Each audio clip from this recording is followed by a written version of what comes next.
ॐ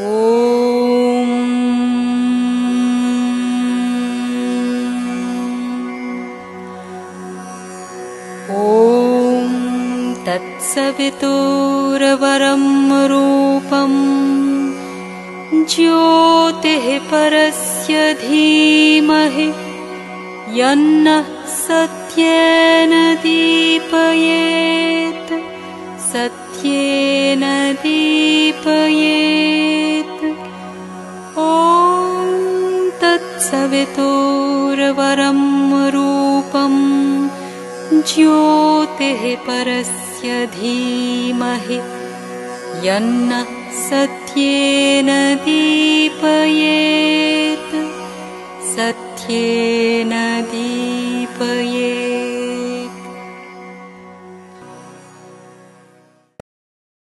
श्रीमाता शरणं मम श्री अरविंद शरणं मम। आमे श्री अरविंद को महाप्रयाण जाके जाइथिले। श्री अरविंद महाप्रयाण 1950 डिसेम्बर 5 तारिख रे हितला। से विषय रे जे श्री अरविंद लाइफ जेतबे जाइथबो सेतबे बेस भलो करी कुआ जाइथबो। आमे से जाके आसीथिले कारण माँ 1920 मसीह आसिले। तापर श्री अरविंद संगे अच्छा 1950 पर्यंत। तापर 1950 रु श्री अरविंद जहा काम ताकू से निजे दायित्व नहीं करछंती। आमे से 1950 मसीह जीवा जिते श्री अरविंद महाप्रयाण है से जिते साधक थिले आश्रम रे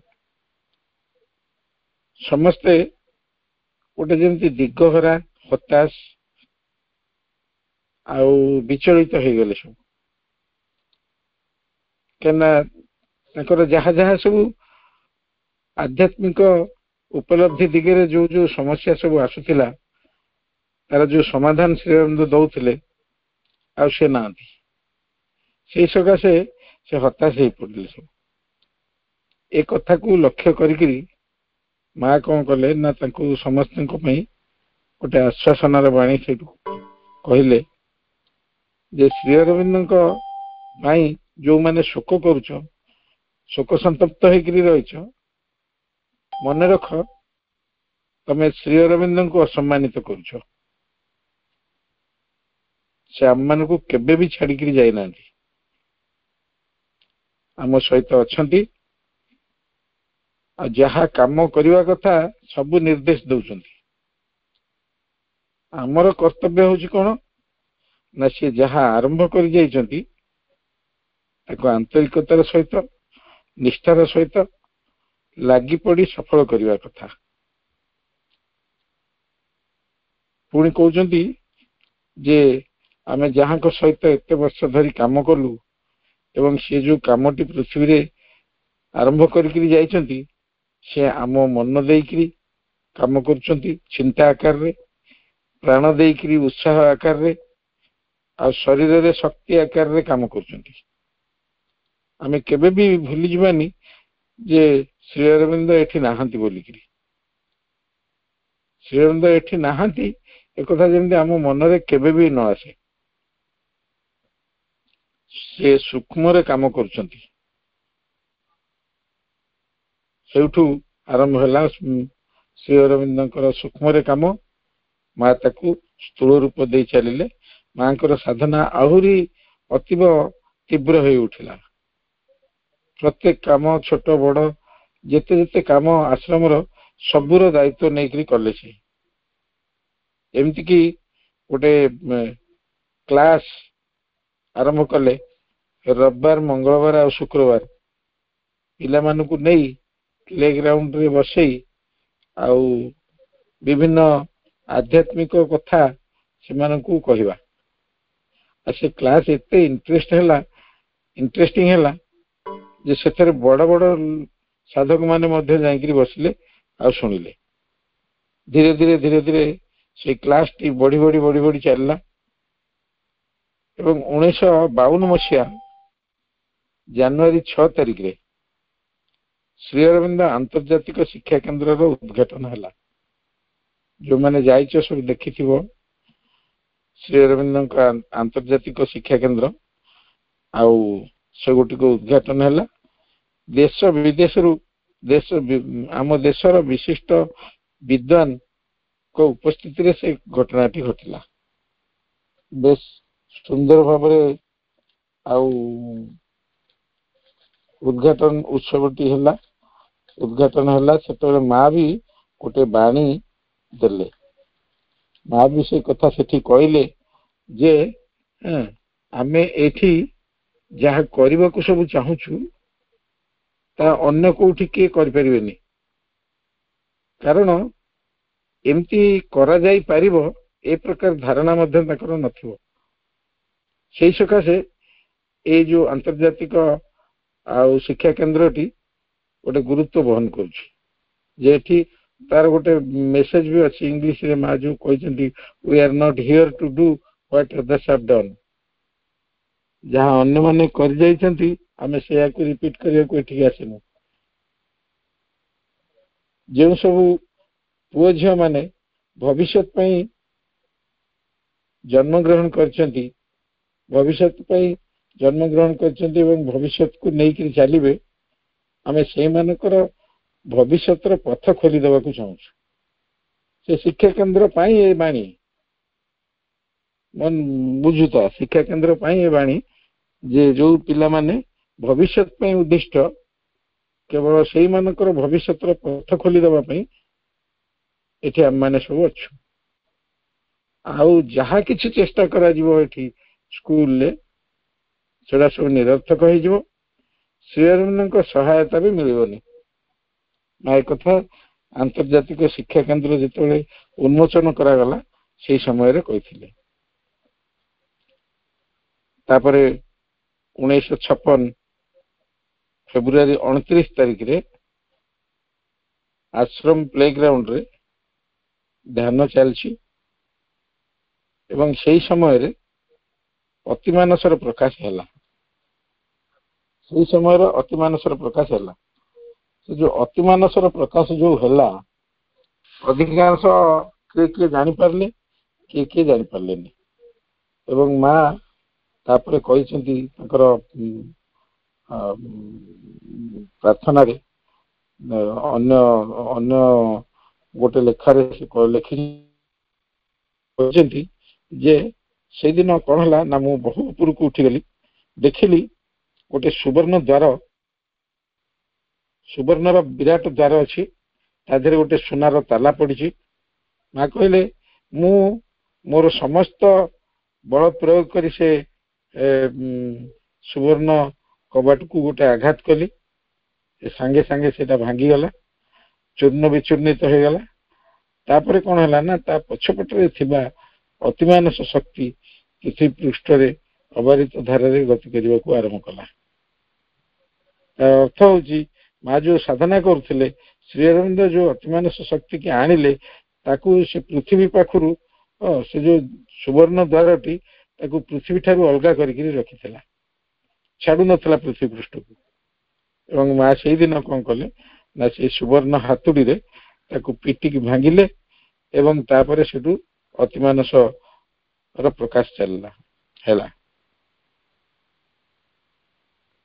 से ताकू नहीं करी भी माँ गोटे बाणी भी कही आगुरी से बाणी की अन्य प्रकार रे कही एबे आ गोटे प्रकार रे कहले जे भगवान संकल्प करथिले, भगवान जहाँ संकल्प करथिले मु ताकू सिद्धि लाभ कली। गोटे नूतन जगत ए पृथ्वी पृष्ठ रे जन्म ग्रहण कला। जहाँ किछि प्रतिश्रुति भाव में दि जाइथिला से सब गुड़िक फलप्रद है। माँ एक कथा कहीं कहीं कहले ना जो अतिमानस शक्ति पृथ्वी पृष्ठ अवतरण कला से अवतरण करने फल पृथ्वीर जहाँ जहाँ समस्या समाधान हो पार। ଏବଂ ସେଇଥିପାଇଁ ମା ଏଇ କଥାଟି କହିଲେ। ଏ ଆଗରୁ କହିଥିଲେ ଯେ ଗୋଟେ ନୂଆ ଜଗତ ସୃଷ୍ଟି ହବ, ଆଉ ତମକୁ ପ୍ରତିଶ୍ରୁତି ଦିଆଗଲା ନୂତନ ଜଗତ ସୃଷ୍ଟି ହବ ଏବଂ ଆଉ ଦିନ ଆସିବ ଏଇଟା ସଫଳ ହବ। କିନ୍ତୁ ଏବେ କହିଲେ ଯେ ସଂକଳ୍ପ କରିଥିଲ, ମୁଁ ତାକୁ ସିଦ୍ଧି ଲାଭ କଲି ଏବଂ ନୂତନ ଜଗତ ଜନ୍ମଗ୍ରହଣ କଲା। ଯାହା କିଛି ପ୍ରତିଶ୍ରୁତି ଭାବରେ ଦିଆଯାଇଥିଲା ସେ ସବୁ ସଫଳ ହେଲା। ଇଏ ଗଲା 1956 29 ତାରିଖରେ। ଆଉ ହଠାତ୍ କରି 1957 ମସିହାରେ ହଠାତ୍ ମା କହିଲେ ମୋର କାର୍ଯ୍ୟ ଯାହା ଥିଲା ପୃଥିବୀ ପୃଷ୍ଠରେ ସବୁ ଶେଷ ହେଇଯାଇଛି, ଆଉ କିଛି ମୋ ପାଇଁ କାମ ନାହିଁ, ସବୁ ସରିଯାଇଛି। ଆଉ ଏଥରକ କଣ ହବ ନା ଯୋଉ ଅତିମାନସ ଶକ୍ତି ପୃଥିବୀ ପୃଷ୍ଠକୁ ଅବତରଣ କଲା ଏବଂ ତାପରେ ପ୍ରକାଶିତ ହେଲା, ସେ ନିଜେ ନିଜର କାମ କରିବ। ଅତିମାନସ ଶକ୍ତି ନିଜେ ନିଜର କାମ କରିବ। ଆଉ ଏ ପୃଥିବୀରେ ଯାହା ଯାହା ଘଟୁଛି ଆଉ ସେଗୁଡା ସବୁ ଅତିମାନସ ଶକ୍ତିର କ୍ରିୟା। ଆମେ ଯଦି ଦେଖିବା ଯୋଉ କ୍ଷିପ୍ର ଗତିରେ ପୃଥିବୀର ପରିବର୍ତ୍ତନ ହଉଛି, ସେ ପରିବର୍ତ୍ତନର ଆଉ ମୂଳରେ ରହିଛି ଅତିମାନସ ଶକ୍ତି। ତାପରେ ହେଇଛି 1968 ମସିହା ଫେବୃଆରୀ 28ରେ ବିଶ୍ୱ ମାନବ ଐକ୍ୟକୁ ଭିତ୍ତି କରି ମା କଣ କଲେ ନା ଗୋଟେ ଅରୋଭିଲ ପ୍ରତିଷ୍ଠା କଲେ, ଯାହାର ନାଁ ରହିଲା ଉଷା ନଗରୀ। 1968 ମସିହା ଫେବୃଆରୀ 28ରେ ବିଶ୍ୱ ମାନବ ମାନେ ସମଗ୍ର ପୃଥିବୀରେ ଯେତେ ମଣିଷ ଅଛନ୍ତି ସମସ୍ତଙ୍କର ଐକ୍ୟକୁ ଭିତ୍ତି କରି ସମସ୍ତେ ଏକ। ସେ ଦେଶର, ଭାରତର, ସେ ଚୀନର, ସେ ଜାପାନର, ସେ ରୁଷିଆର ଏମିତି ନୁହେଁ। ଆମେ ସମସ୍ତେ ବିଭିନ୍ନ ଦେଶର ହେଇଥାଇପାରୁ କିନ୍ତୁ ସମସ୍ତେ ଏକ। ଆମେ ବିଭିନ୍ନ କିନ୍ତୁ ଭିନ୍ନ ନୁହଁ। ଏଇ କଥା ଟିକି ମା ଆଣିବା ସକାଶେ 1968 ମସିହା ଫେବୃଆରୀ 28ରେ ଆଉ ଅରୋଭିଲ ପ୍ରତିଷ୍ଠା କଲେ। ଆଉ ସେଇଦିନ 124ଟି ଦେଶରୁ ଗୋଟେ ପୁଅ ଗୋଟେ ଝିଅ ସେ ଦେଶର ମାଟି ଧରିକିରି ସମସ୍ତେ ଆସିଥିଲେ। ଯୋଉ ଦେଶରୁ ଆସିଥିଲେ ସେଇ ଦେଶର ମାଟି ଗୋଟେ ପୁଅ ଗୋଟେ ଝିଅ ଧରିକିରି ଆସିଥିଲେ। ଏବଂ ତମେ ଯୋଉମାନେ ଯାଇଛ ଅରୋଭିଲ ପାଖକୁ, ଦୂରରୁ ଦେଖିଥିବ ଗୋଟେ ଫଳକ ଅଛି, ସେ ଫଳକ ଭିତରେ ସେ ମାଟିକି ପକେଇବେ। ଜଣେ ଜଣେ କିରି ଆସିବେ, ଗୋଟେ ଗୋଟେ ଦେଶ ଆସନ୍ତି, ସେଠି ମାଟି ପକେଇବେ, ତାପରେ ସେଠୁ ନିଜ ଜାଗାକୁ ଫେରିଯିବେ। ଏମିତି ହେଇକରି 124ଟି ଦେଶର ମାଟି ସେଠି ଅଛି। ଏବଂ ତା ସାଙ୍ଗେ ସାଙ୍ଗେ ଆମ ଭାରତବର୍ଷର ସବୁ ପ୍ରଦେଶର ମାଟି ମଧ୍ୟ ତା ଭିତରେ ଅଛି। ହେଇକରି ତାକୁ ଉଦ୍ଘାଟନ କରାଗଲା। ତାପରେ ଆସିଲା 1969 ମସିହା। এটা 68 ମସିହା କଥା ଗଲା। 69 ମସିହାରେ ଜାନୁଆରୀ 8 ତାରିଖରେ ଅତି ମାନବ ଚେତନାର ଅବତରଣ ଘଟିଲା। ଅତି ମାନବ ଚେତନା, ମଣିଷ ଚେତନା, ମାନବ ଚେତନା, ଅତି ମାନବ ଚେତନା। ଅତି ମାନସ ଚେତନା ଆସିଥିଲା, ପ୍ରକାଶ ହେଇଥିଲା, ଅବତରଣ କରିଥିଲା, ପ୍ରକାଶ ହେଇଥିଲା ଏବଂ ତାକୁ ଧାରଣ କରିବାକୁ ଅତି ମାନବ ଦରକାର ସେ ନଥିଲେ। ସେ ଯୋଉ ଅତି ମାନବ ଚେତନା ସେଇ 1969 ମସିହା ଜାନୁଆରୀ 8 ତାରିଖରେ ଆଉ ପୃଥିବୀରେ ଅବତରଣ କଲେ। ୟାର କାମ ହଉଛି କଣ ନା ଏ ଯୋଉ ମାନବ ଚେତନା ଆଉ ଅତିମାନସ ଚେତନା ଏ ଦୁଇର ମଧ୍ୟବର୍ତ୍ତୀ ହବ ଏବଂ ଆକୁ ଧୀରେ ଧୀରେ ଧୀରେ ଧୀରେ ଧୀରେ ଧୀରେ ପ୍ରସ୍ତୁତ କରିକିରି ଅତିମାନବତ୍ୱରେ ପରିଣତ କରିବ। ଏଇଟା ହଉଛି ଏଇ ଯୋଉ ଅତିମାନବ ଅବତରଣର କଥା। ତାପରେ ଏମିତି ଧୀରେ ଧୀରେ ମା ଆଉ ଅସୁସ୍ଥ ହେଇ ଚାଲିଲେ। ଆଉ ବାହାରର ଯେତେ କାମର ଲୋଡ ସବୁ ଥିଲା, ତାଙ୍କର ଦାୟିତ୍ୱ ଥିଲା, କାର୍ଯ୍ୟଭାର ସବୁ ଥିଲା, ସେଟା ସବୁ ଟିକେ ଟିକେ ଲାଘବ ହେଇ ଆସିଲା। ଆଉ ବିଶେଷ କାମ ବାହାରର କିଛି କରିପାରିଲେନି। ଅଧିକାଂଶ ସମୟରେ ମା କଣ କରନ୍ତି ନା ଆଖି ବନ୍ଦ କରିକି ବସନ୍ତି। बहुत समय आखि बंद करके बस्तर ट्रांस रे था साधक माने भी तांको पचारंती बेले बेले मैं आपण एते आखि बंद करी बसुछंती कोन एते समय धरिकरी कोन करछंती मां कहले मो आखि बंद करी सब देखि परछि मो निजर अतिमानवीय चेतना अतिमानवीय शरीर मु स्पष्ट देखि परछि मां निजर गोटे शरीर गढ़ी देइथिले अतिमानवीय शरीर गढ़ी देइथिले सेटा को मु सूक्ष्म रे अछि मु ताकू देखुछि एवं आउ जहा जहा घटुछि आश्रम भितर सब भी मु देखि परछि एंति को 1973 मसिया तांकर शरीर बहुत दुर्बल हो आसला पाखक कई प्राय गलेनी केवल तांकर अटेंडेंट जो माने रहिले से माने जाइकरी मां को पाखरे कार्यरत रहिले अगस्त 15 तारीख से 73 मसिया गोटे बाणी माँ देइथिले जनवरी पहला बेल को गोटे बाणी देइथिले यदि निज सहित से बाणी ठीक रे मोर मन पड़नी तो इंग्लिश टा भी at the whole world at the same time यदि मनीष निज सहित समग्र पृथ्वी को एक संगे देखि परिवार सामर्थ्य पाइबो ताहले से भगवान को सहित एक हे परिबो ए भली गोटे बाणी देइथिले फेब्रुआरी रो दर्शन हेइथिला तापरे अगस्त 15 बेलू तांको शरीर दुर्बल हो जाइथिले मध्य दर्शन भी हेइथिला तापरे अगस्त 15 दर्शन परे परे तांको देह बहु परिमाण रे असुस्थ हो गला धीरे धीरे जंती असुस्थता बढ़िला से बाहर को आसिलेनी भीतर रहिले तांकर अटेंडेंट माने तांको पई काम कले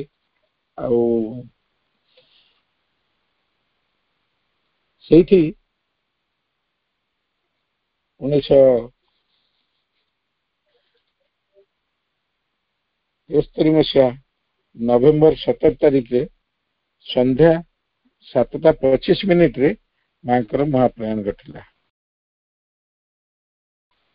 1973 मसिया नवेम्बर 17 तारीख और संध्या 7:25 रे मांकर महाप्रयाण घटिला माँ तांको पार्थिव शरीर रे आउ नाहंती जो शरीर टी से धरिकी पृथ्वी के आसीथिले जो शक्ति सामर्थ्य जो आलोक पृथ्वी रे अवतरण करेबार जहा थिला जो शरीर को नहीं से एते काम करथिले से पार्थिव शरीर टी आउ नाही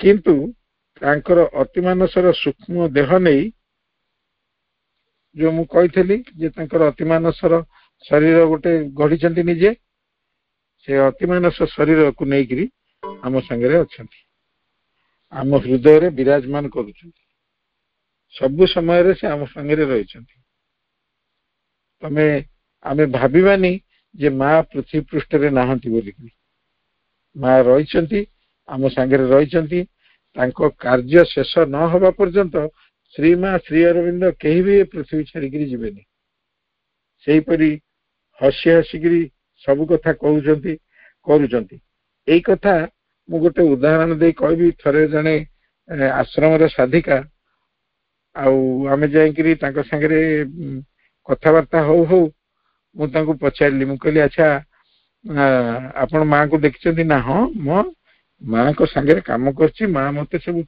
विभिन्न प्रकार डायरेक्शन देइचंती हम सब काम करछु माँ को संगे बहुत दिन धरिकी मु काम करछि तर सेट मु संगे संगे सेट तां क्वेश्चन कली मु कहले अच्छा सेतबे माँ थिले तमे काम करथलो वर्तमान माँ नाहंती तमे काम करछो कोन डिफरेंस ता अनुभव करछो पार्थक्य कोन तमे अनुभव करछो संगे संगे मो आडू को अनेले बड़ बड़ आखि करिकरी कहले के कहला माँ नाहंती किए कहला माँ नाहंती मु पूरा डरी गली मु कहली रे जोरे कोन कथाता कलेन किए कहला माँ नाहंती माँ प्रत्येक मुहूर्त रे अछंती एवं आमे जेतो काम करछु केतेबेले को काम कम शुद्धतार सहित करछु, केते पवित्रतार सहित करछु, केते निष्ठार सहित करछु, सबु से हमको कहि दउछु नाहंती कोन कहउछ। पार्थिव शरीर सिना तांकर नाही, किंतु मां सूक्ष्म रे आम सहित अछंती। आमे अनुभव करछु, आपण माने जानि परिबे कि नहीं, किंतु आमे जानुछु मां आम संगे अछंती, हमको सब बेले निर्देश दउछंती, आमे तांकरी निर्देश अनुसार सब बेले काम करछु। एवं पिले आमମାନଙ୍କ संगे भी मां अछंती सेमती। आमे तांको काम जदी करिबा, तांको भलो पाइबा, हृदय रे मां कर उपस्थिति की जदी अनुभव करिबा, ताहले से तांकर जो परम आनंद, परम विस्मय रो कार्य सब आम माध्यम दे ही परिबो। बुझी होछि ना? जदी मां को भल पाइबा, मां तांको अभय सब बेले हमको देबे।